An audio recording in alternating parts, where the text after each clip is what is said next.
Hello everyone, welcome to another episode of The Guido Goes Off. As always, I thank you folks for watching. Of course, always we here involved with The Guido Goes Off, our thoughts and prayers do go out to those in the Houston area, all those who were affected by Hurricane Harvey. Living along the Mississippi River, we understand natural disasters more than probably some other folks do. And, urge anyone who wants to give a little to help out those folks, even if it's just like $5. We urge you to do so. And of course, as always, sending your thoughts and prayers. We understand that there's several people who died, and of course, millions affected. Flooding, people losing their homes, their businesses, and their jobs. And, our thoughts go out to them. And as always, I'm sure everyone encourages you all to donate. And so, I'm going to do it too, because every little bit helps, especially when people are going through a situation such as this. So anyway, on to the show. Well, I was going to start off the show with the whole MayweatherMcGregor fight. I guess I could still do this, but we're going to go with what I feel is a much bigger story, at least as far as the wrestling world is concerned, over this weekend, which was the incident at the AAA's Triple Mania 25, I want to say here. Sorry, I had to get my notes. Yes, Triple Mania 25. The four-way match for the Reina de Reinas title. It's a AAA's women's title, of course, being Queen of Queens. It was during the four-way match. The finish of that match was very controversial. It was where Sexy Star had Global Force star Rosemary in an armbar, and well after the bell sounded, she continued to hold the arm and hyperextended Rosemary's elbow, putting it out of socket, putting it out of place.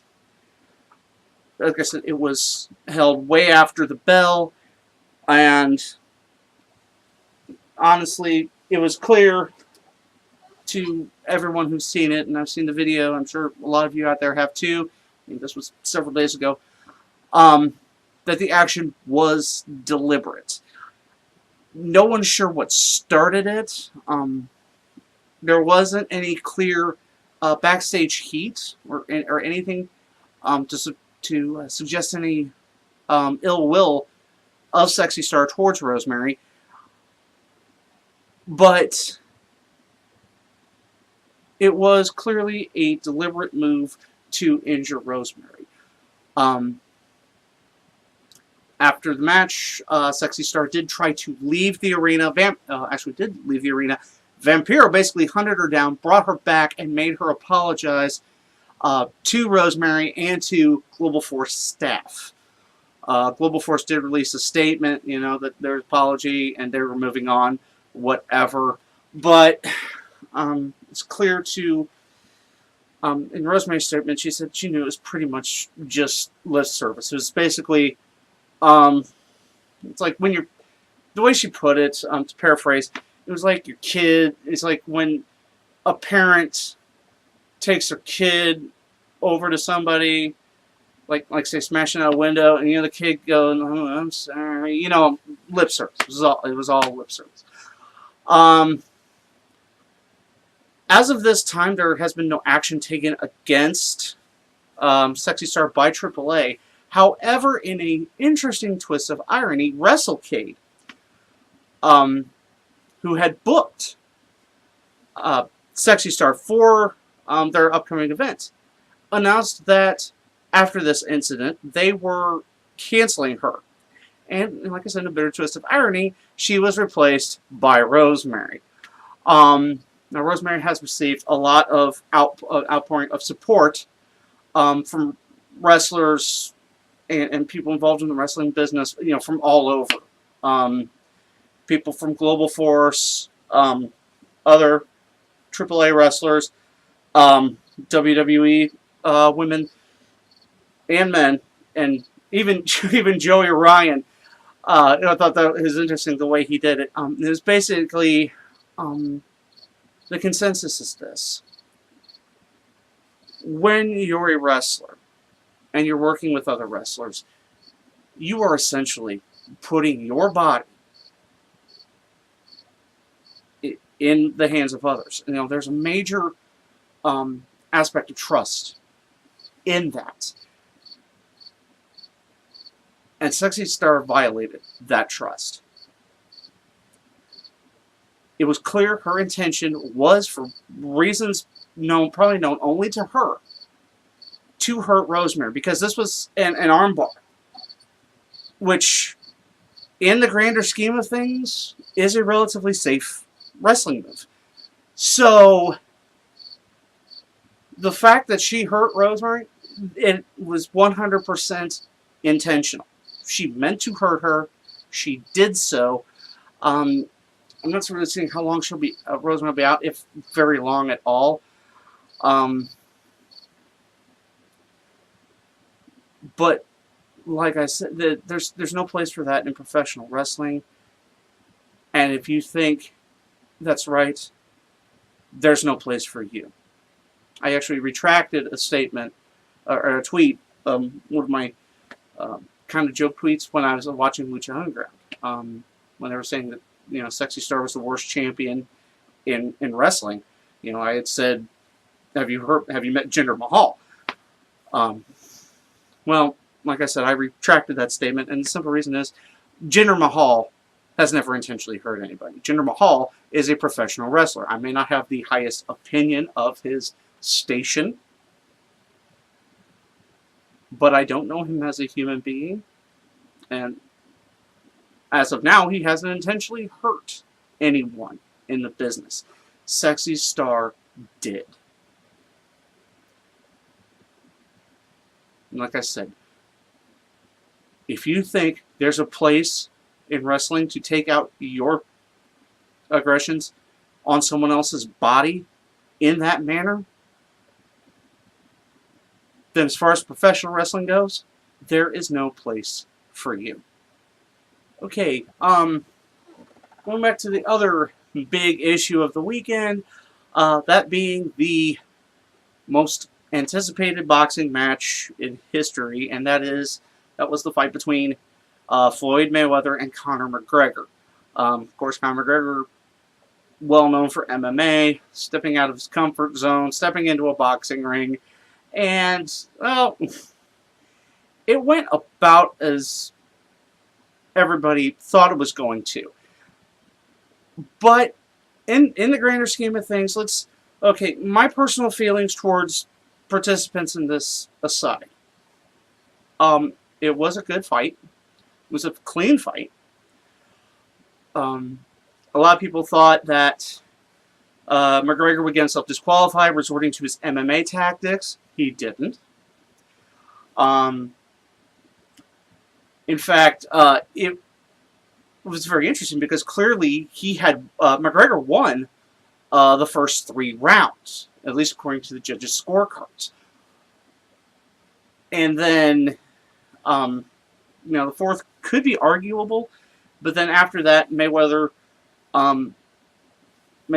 started taking over, and then, of course, as we all know the result, technical knockout in the middle of, at the 1 minute 1 second mark, I think, in the 10th round, was due to a technical knockout.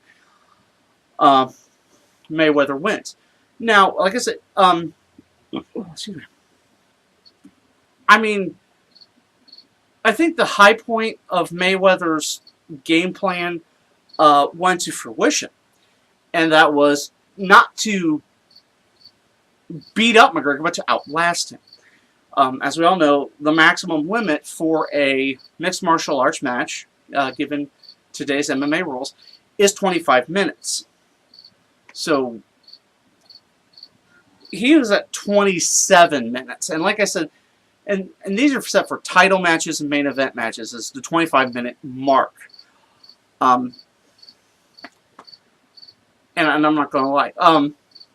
And so he did outlast him, and then, but he had to switch up his style. This was the most aggressive that Mayweather had ever been, and so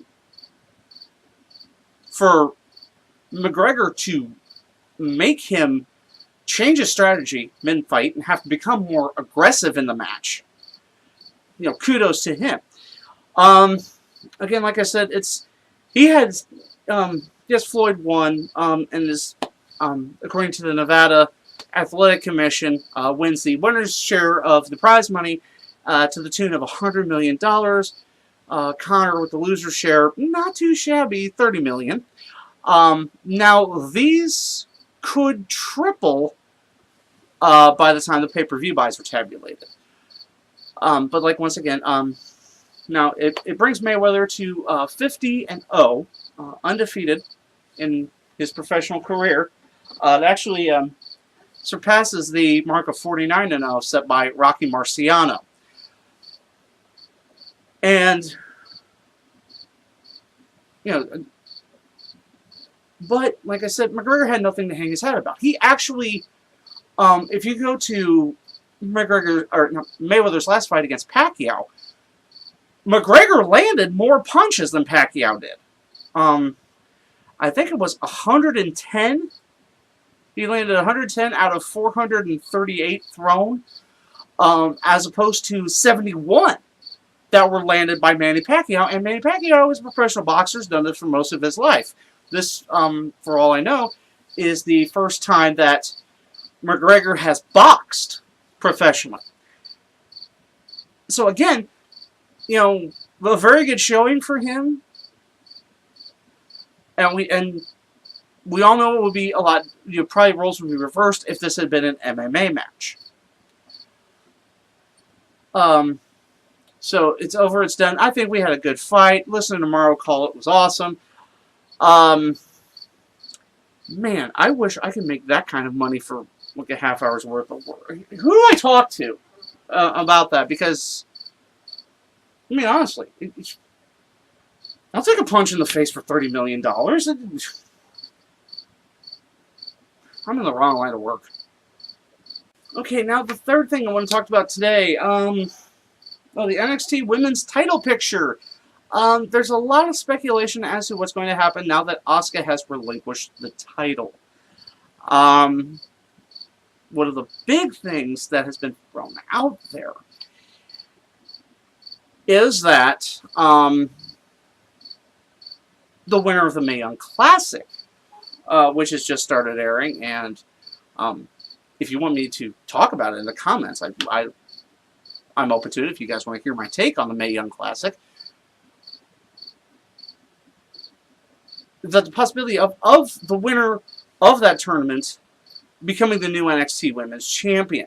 Now, I've also heard another school of thought where there's going to be the winner of that tournament facing off against a like the winner of some kind of #1 contenders match in NXT, which I could see that happening because basically, for some people would think the whoever won the tournament jumping the line and becoming the NXT Women's Champion. So without spoilers, knowing the progression of the tournament, it could be an interesting situation if they just award the winner of the Mae Young Classic the NXT Women's Championship.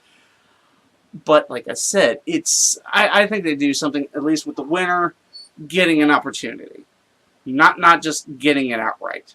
I mean, who knows though? Triple H is kooky like that. He might. And finally, oh Lord, injury time. I love talking about these so much.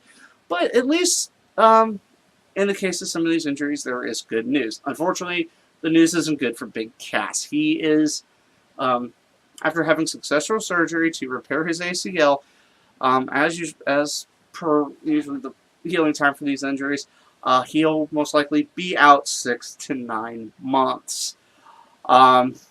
So, if you're a fan of Cass, sorry about that. I don't want to see anyone get hurt. You know, I might not like the guy personally, as far as his wrestling and that, his charisma, anything else, but I don't want to see anyone get hurt. And we wish Cass the best of luck in his recovery. I think we covered Rosemary's injury. Also, a couple big injuries announced on Monday.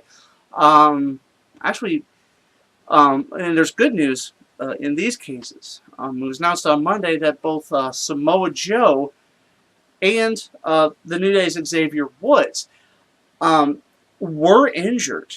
It wasn't said exactly where Samoa Joe's injury came from. However, Xavier's was at a house show on Monday night. However, they did announce that for Samoa Joe, it was an MCL sprain, and interestingly enough, Xavier Woods, during the Windjammers release party he had on Up Up Down Down, said that he too had an MCL sprain. The issue is, are these grade 1 or grade 2 sprains? I think in both cases it was said that these are grade 2 sprains.